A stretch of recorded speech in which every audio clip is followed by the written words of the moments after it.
আমি সুস্থ হইতে চাই। আমাকে যেন আল্লাহ পাক আপনাকে সুস্থ করে। আমি দীর্ঘদিন অসুস্থ হয়ে ব্যথা আর সহ্য করতে পারতেছি না।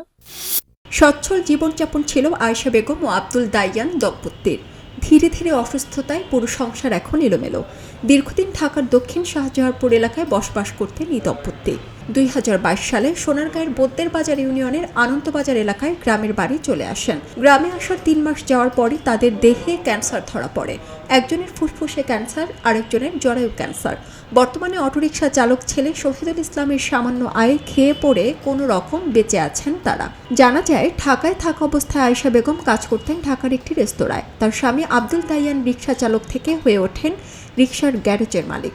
তাদের দুজনের আয়ে তাদের সংসার খুব স্বাচ্ছন্দ্যে চলছিল। ক্যান্সারে আক্রান্ত হওয়ার পর সুখের দিন শেষ হয়। প্রথমে আব্দুল দাইয়ানের ফুসফুসে ক্যান্সার ধরা পড়ে। স্বামীর কিছুটা সেরে ওঠার পর জরায়ু ক্যান্সার বাসা বাঁধে আয়েশা বেগমের। চাকরি ব্যবসা সব হারিয়ে এখন সহায় সম্বলহীন হয়ে পড়েছেন তারা। বিত্তবানদের দিকে তাকিয়ে আছেন একটু সহযোগিতার আশায়, কিন্তু অর্থের অভাবে বন্ধ হয়ে আছে তাদের চিকিৎসা। চিকিৎসা করতে করতে আজকে 9 মাস ধরে খাইছে ক্যান্সার। দীর্ঘদিন ওষুধ খাইতে খাইতে আমার বাম সাইডের কিডনিটা ড্যামেজ হয়ে গেছে। আমাকে দয়া করে একটু সাহায্য করার, চিকিৎসার ব্যবস্থা করা দেন। আমি যাতে চিকিৎসা করে সুস্থ হইতে পারি আপনাকে উসিলায়। আমি সুস্থ হইতে চাই। আমাকে যেন আল্লাহ পাক আপনাকে সুস্থ করে। আমি দীর্ঘদিন অসুস্থ হয়ে ব্যথা আর সহ্য করতে পারতেছি না। ডাক্তার দেখাইতে দেখাইতে নিঃস্ব হয়ে গেছি। অসুস্থ স্বামী আব্দুল দাইয়ান বলেন, 10 বছর হয়ে আমার ক্যান্সার হয়েছিল।